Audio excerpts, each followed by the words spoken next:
Kemungkinan kita bisa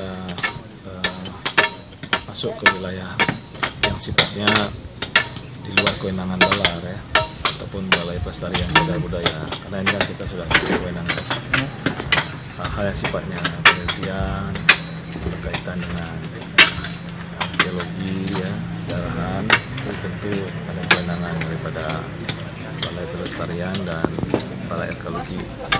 Namun untuk penataan kawasan, misalnya bagaimana kawasan ini punya tempat, punya treknya, punya tempat parkir, fasilitas dasar, pelang nama, informasi itu tidak untuk kemungkinan memberikan koordinasi.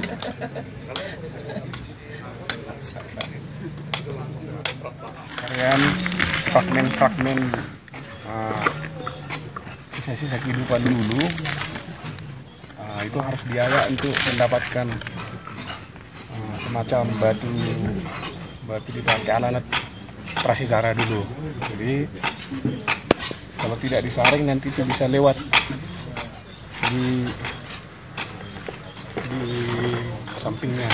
Terus seperti ini ada gerabah, bisa dapatkan gerabah fragmen pecahan, pecahan. Lain apa lagi bang biasa dapat bang? Alat batu, persegi, macam kapak persegi zaman dahulu itu dibentuk dengan runcing dua sisi terjamannya, berwarna hitam, terbuat dari batu keras.